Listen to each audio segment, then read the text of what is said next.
Handa na ba ang inyong medya, noche o ang inyong hapagkainan para sa pinakahihintay na pagsalubong ng bagong taon?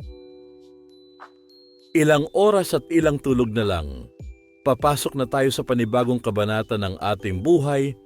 Sigurado ako, sa mga sandaling ito habang pinapanood niyo ako, ang inyong bahay ay puno na ng ingay at saya. Abala na ang lahat sa kusina.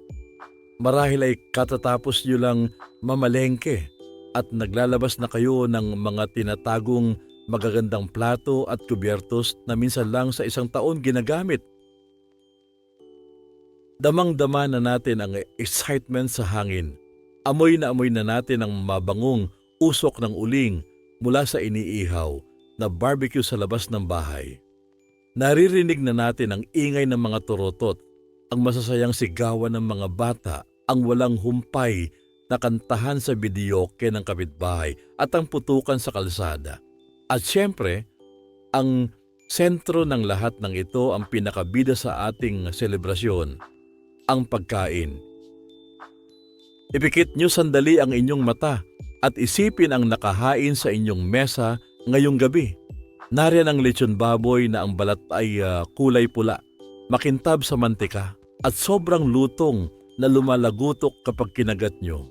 Nariyan ang hamon na binabad sa pineapple juice na matamis at maalat na paboritong papakin ng mga apo. Nariyan ang spaghetti na puno ng pulang hotdog, giniling at maraming keso. Nariyan ang queso de bola na maalat at malinamnam na ipipinapare sa tinapay. At hindi mawawala ang fruit salad at macaroni salad na lumalangoy sa condensed milk at cream. Ito ang pinakamasayang gabi ng taon para sa pamilyang Pilipino. Ang pagsasama-sama ng buong angkan, ang kwentuhan tungkol sa nakaraang taon at ang walang humpay na kainan mula gabi hanggang madaling araw. Para sa atin, ang pagkain ay hindi lang basta lamantian, ito ay simbolo ng pagmamahal at pasasalamat. Pero, mga senior, mga lola at lolo, magpakatotoo tayo sa ating sarili at huwag tayong magbulag-bulagan sa realidad ng ating edad. Sa likod ng sarap ng bawat subo at sa likod ng saya ng bawat tawanan, nagtatago ang isang napakalaking panganib sa ating kalusugan. Isang panganib na tahimik pero traidor. Alam niyo ba kung anong araw sa buong taon ang pinaka-busy, pinaka-toxic at pinaka-puno ang mga emergency room ng lahat ng ospital sa Pilipinas? Hindi ito sa tag-ulan dahil sa dengue at hindi rin sa tag-init dahil sa heat stroke. Ito ay sa gabi mismo ng bagong taon at sa kinaumagahan ng Enero 1, ang mga doktor at nurse ay walang pahinga sa pagtanggap ng mga pasyente na isinusugod ng ambulansya habang ang iba ay nagpuputukan. Bakit kamo?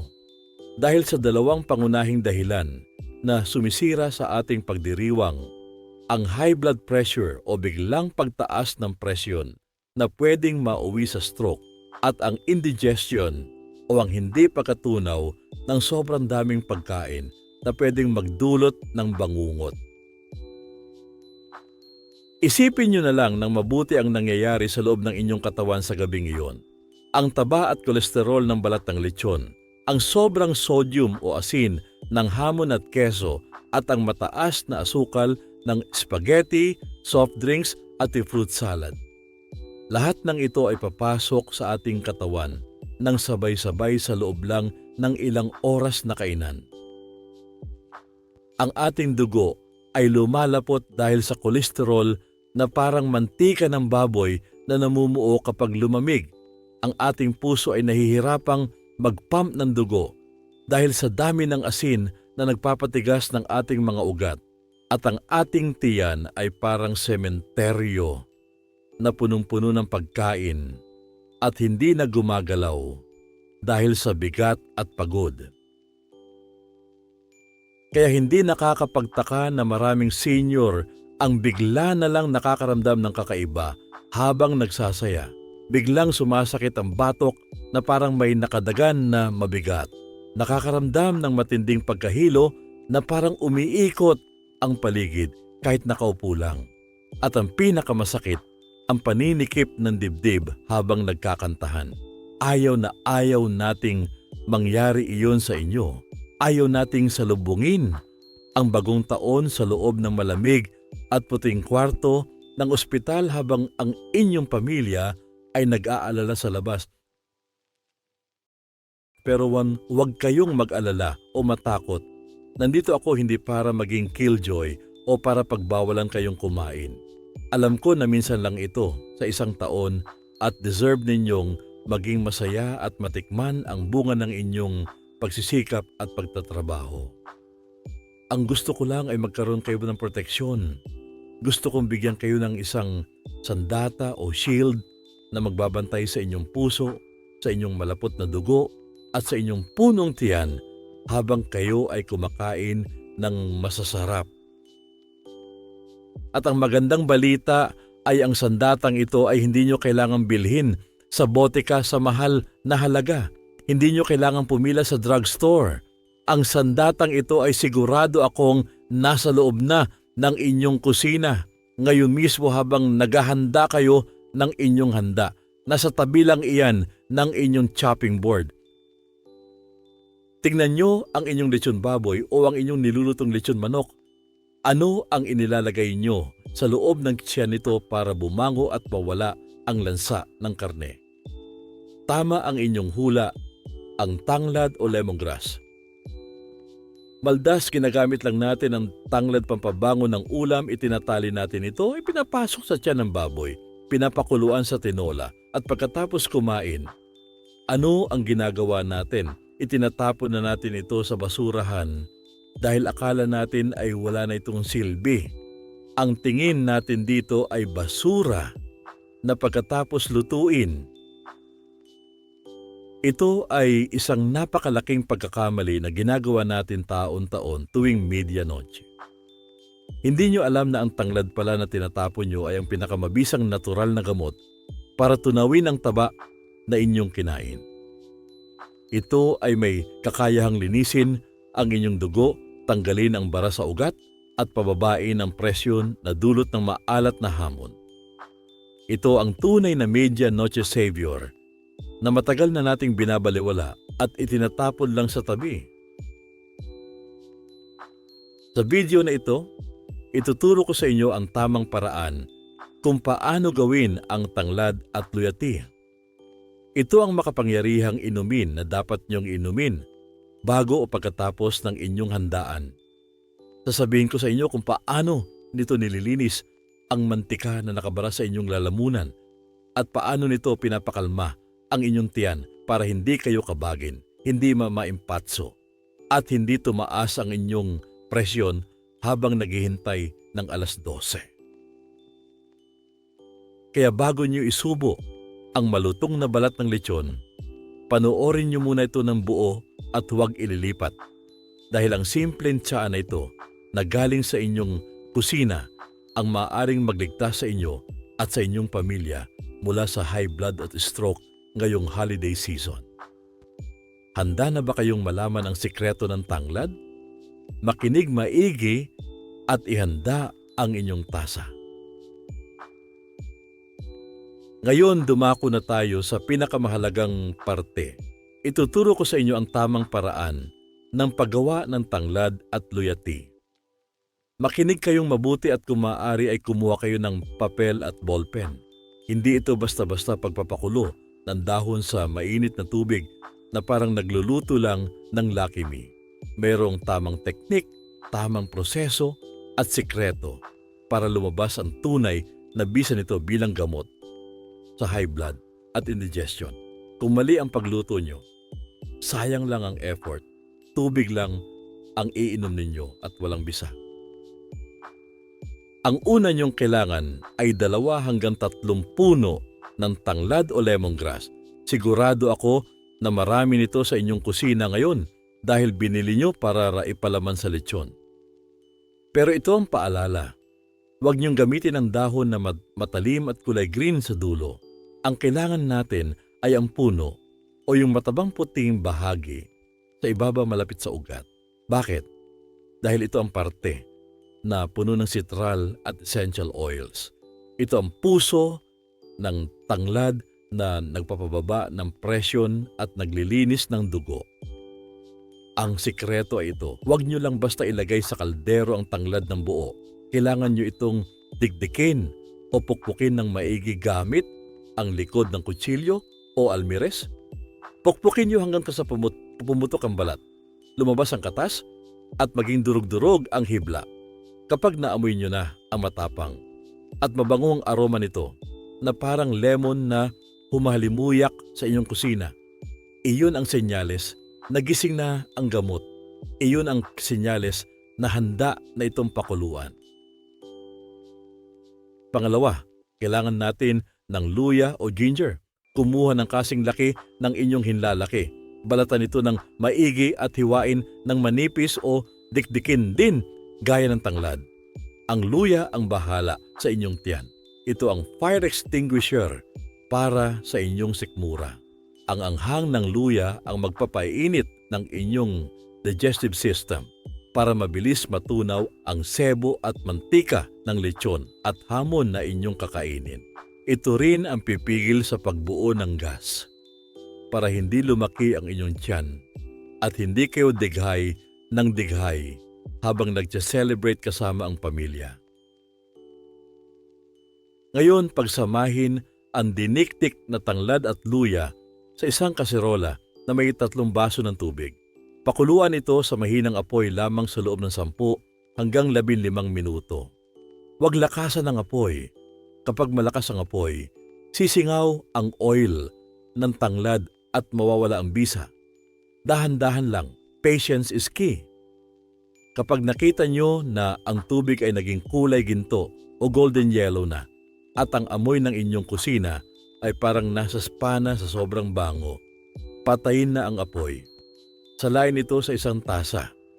Pwede nyo itong lagyan ng konting kalamansi para sa vitamin C o konting honey kung gusto nyo ng lasa. Pero mas maganda at mas mabilis ang talab kung iinumin nyo ito ng puro at walang halo. Inumin ito ng mainit-init pa.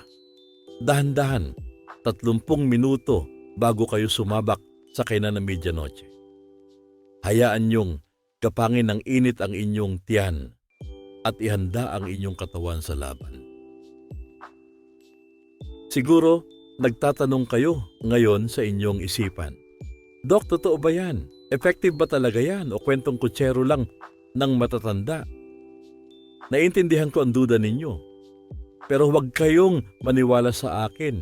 Maniwala kayo sa karanasan ng ating mga kapwa senior na sumubok nito noong nakaraang bagong taon at naligtas sa kapahamakan at ospital. Pakinggan nyo ang kwento nila. Una, ikwento ko sa inyo si Tatay Bert, 72 taong gulang na taga Batangas. Si Tatay Bert ay isang certified lechon lover. Hindi kumpleto ang Pasko at bagong taon niya kung walang balat ng lechon sa kanyang plato. Sabi niya, bata pa lang siya, ito na ang kaligayahan niya at hindi niya ito mapigilan. Pero sa huling 5 taon, naging bangungot ang kanyang bagong taon. Tuwing sasapit ang January 1 ng umaga, lagi siyang may matinding iniinda. Gigising siya na masakit ang batok na parang may pasan na semento, mabigat ang ulo, namumula ang mukha at hirap huminga. Kapag kinunan siya ng presyo ng anak niyang nurse, aabot ito ng 160 sa 100, 160 sa 100. Napakataas at napakadelikado para na sa kanyang edad.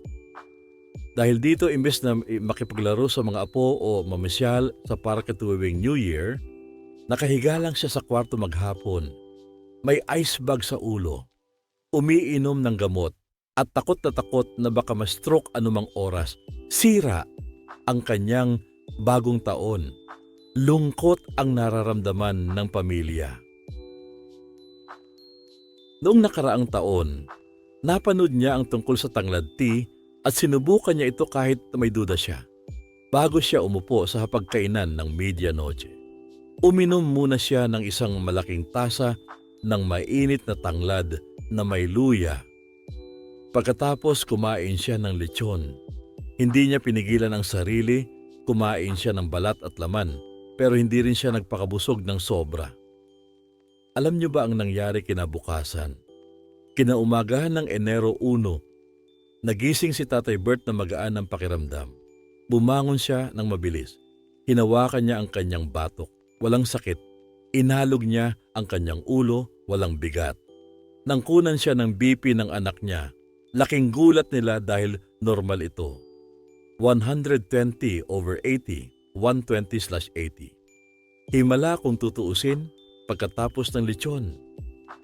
Tuwang-tuwa si Tatay Bert. Nakalabas siya ng bahay, nakapagsimba kasama ang pamilya at naging masigla siya sa unang araw ng taon. Sabi niya, ito daw ang pinakamagandang regalo na natanggap niya, ang makakain ng gusto niya ng walang takot at walang sakit. Pangalawa, meron din tayong kwento ni Nanay Carmen, 68 taong gulang na taga Pampanga. Iba naman ang problema ni Nanay Carmen. Hindi siya high blood, pero mahina na ang kanyang panunaw o digestion. Mahilig siya sa malagkit, sa biko, sa suman, sa ube halaya at sa fruit salad na maraming cream at cheese. Tuwing medianoche, pagkatapos kumain, nagsisimula na ang kanyang kalbaryo. Hindi na siya makatulog. Ang tiyan niya ay parang drum na punong-puno ng hangin at parang puputok. Dighay siya ng dighay pero walang lumalabas na hangin. Sinisikmura siya at inaasim o acid reflux dahil hindi natutunaw ang kinain niya at bumabalik sa lalamunan ang pagkain. Madalas nagtatapos ang gabi niya sa pag-inom ng gamot sa kabag habang nakaupo sa sofa magdamag dahil hindi siya makahiga sa sakit. Umiiyak siya sa hirap habang ang iba ay ginatutulog ng mahimbing. Sinubukan din niya ang tanglad tea na nilagyan niya ng maraming luya para mas maanghang. Ininom niya ito habang kumakain ng kanyang paboritong kakanin. Ginawa niya itong parang tubig. Ang sabi ni Nanay Carmen, naramdaman niya agad ang init na gumagapang sa kanyang tiyan. Parang hinuhugasan ang kanyang bituka. Maya-maya lang, nakadigay siya ng malakas at sunod-sunod. Burp! Burp! Nailabas niya ang lahat ng hangin na nakabara sa kanyang tiyan. Nawala ang bigat sa kanyang dibdib. Nawala ang asim ng sikmura. Noong gabing iyon, himalang nakatulog siya ng mahimbing at diretso hanggang umaga. Nagising siya na gutom ulit, flat ang tiyan at handa ng kumain ng almusal kasama ang pamilya. Mga senior, nakita niyo na ang ebidensya. Si Tatay Bert na nakaiwas sa high blood at stroke. Si Nanay Carmen na nakaiwas sa impatso at puyat. Pareho silang nakinabang sa simpleng damo na akala natin ay pampabango lang ko ng baboy at tinatapon sa basurahan. Ang tanglad at luya ay regalo ng Diyos at kalikasan para sa atin, lalo na sa mga panahong papapalaban tayo sa kainan. Bakit kayo gagastos ng libo-libo sa ospital at gamot kung pwede naman kayong uminom ng tsaa na halos libre lang at nasa kusina nyo na? Pero teka, bago kayo tumakbo sa kusina para magdikdik ng tanglad, may huling paalala ko na napaka-importante. Kahit gaano ito ka-epektibo, may mga tao at kondisyon na dapat mag-ingat sa pag-inom nito. May mga bawal pagsabayin na gamot. At paano kung sumobra naman ang baba ng inyong presyon? Delikado rin iyon. Sa susunod at huling bahagi ng video, ibibigay ko ang final warning at ang aking New Year message para sa inyong lahat. Huwag aalis, tatapusin natin ito ng tama para sa inyong kaligtasan. Narito na tayo sa huli at pinakamahalagang bahagi ng ating video, ang mga babala at paalala para sa inyong kaligtasan. Alam ko na excited na kayong subukan ang tanglad at luyate. Siguro ay nagbabalak na kayong uminom ng isang pitsel nito para siguradong tanggal ang taba. Pero pakiusap, huminto muna kayo sandali at makinig Ang tanglad ay isang napakalakas na halamang gamot. Dahil sa tapang nito, may mga epekto ito sa katawan na dapat ninyong bantayan, lalo na kung kayo ay may iniinom na maintenance na gamot. Ayaw nating sa kagustuhan yung gumaling ay lalo pa kayong mapahamak. Unang babala, para sa mga may mababang presyon or low blood. Gaya ng sinabi ko kanina, ang tanglad ay mabisang pampababa ng presyon o anti-hypertensive. Ito ay magandang balita para sa mga high blood. Pero kung kayo naman ay likas na mababa ang presyon o kaya ay uminom na kayo ng matatapang na gamot, gaya ng amlodipine o losartan, mag-ingat po kayo. Kapag pinagsabay nyo ang gamot ng doktor at ang maraming tanglad tea, baka bumagsak ng sobra-sobra ang inyong presyon. Ang tawag dito ay hypotension. Maaari kayong mahilo, manlabo ang paningin, pagpawisan ng malamig at himatayin sa gitna ng selebrasyon. Ang payo ko ay magsimula muna sa isang maliit na tasa. At pinakaimportante, ugaliing mag-monitor ng BP bago at pagkatapos uminom. Kung nahihilo, itigil muna ang tsaa at uminom ng tubig. Pangalawang babala, iwasan ang dehydration. Ang tanglad ay isang natural na diuretic o pampaihi, ibig sabihin, lilinisin nito ang inyong katawan sa pamamagitan ng pagpapalabas ng tubig at asin sa inyong ihi. Mapapansin nyo na maya't maya ang punta nyo sa banyo.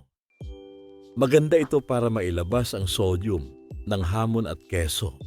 Pero kapag sobra ang ihi at hindi nyo pinapalitan ang tubig sa katawan, matutuyuan kayo o madidehydrate.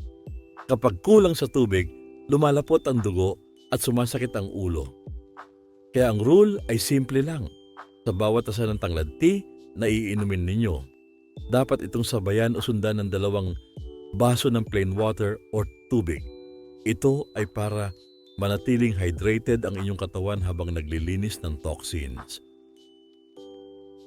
Pangatlo at pinakaimportante, ang tanglad ay hindi lisensya para magpakasasa. Huwag ninyong isipin na porket uminom na kayo ng tsaa ay pwede na kayong kumain ng isang buong lechon. Huwag niyong isipin na pwede na kayong mag-only rice at only soft drinks dahil may proteksyon na kayo. Ang tsaa ay tulong lang, hindi ito magic. Kung aabusuin niyo ang inyong katawan, bibigay at bibigay pa rin ito. Kumain ng tama. Tikman ang lahat ng gusto niyong tikman. Pero huwag magpakabusog ng sobra na parang puputok ang tiyan. Ang sikreto ng mahabang buhay ay nasa disiplina at balanse. Gamitin ang tanglad bilang shield, hindi bilang excuse para maging pabaya. At ngayong patapos na ang taon, gusto ko kayong iwanan ng isang mensahe mula sa aking puso. Mga senior, mga lola at lolo, binabati ko kayo dahil nakasurvive tayo ng isa na namang taon. Alam ko na hindi naging madali ang taong ito para sa marami sa atin. Marahil ay may mga nawala, may mga nagkasakit o may mga pagsubok na dumating. Pero tignan nyo ang inyong sarili ngayon. Humihinga pa kayo, malakas pa kayo, at higit sa lahat, kasama nyo pa ang inyong pamilya ngayong Pasko at Bagong Taon. Iyon ang pinakamahalagang regalo na hindi nabibili ng pera. Ang hiling ko para sa inyo sa paparating na taon ay hindi lang basta masaganang bagong taon. Ang hiling ko ay masiglang bagong taon. Hiling ko na sa susunod na taon mas mabawasan ang inyong maintenance na gamot. Hiling ko na mas lumakas ang inyong tuhod para makapasyal kayo kung saan nyo gusto. At hiling ko na manatili kayong malinaw ang isip at masaya ang puso sa piling ng inyong mga mahal sa buhay. Sana ay naging bahagi ang channel na ito ng inyong paglalakbay tungo sa kalusugan. Pangako ko sa inyo, sa susunod na taon, mas marami pa tayong ituturo. Mas marami pa tayong matutuklasan ng mga natural na lunas at mas pagtitibayin natin ang samahan ng ating komunidad. Kaya bago tayo maghiwalay ngayong taon, may pakiusap ako. Kung susubukan nyo ang Tanglad Tea sa Medianoche, balikan nyo ang bidyong ito sa Enero 1. Mag-comment kayo sa ibaba. Sabihin nyo sa akin, Doc, Happy New Year! Normal ang BP ko. Yan ang pinakamasarap na bati na matatanggap ko mula sa inyo. Pindutin ang like button at isi-share ito sa inyong pamilya para lahat tayo ay ligtas. Maraming salamat sa inyong pagmamahal at suporta. Manigong bagong taon sa inyong lahat. Kain po tayo ng maayos, ingat po palagi. At God bless you all.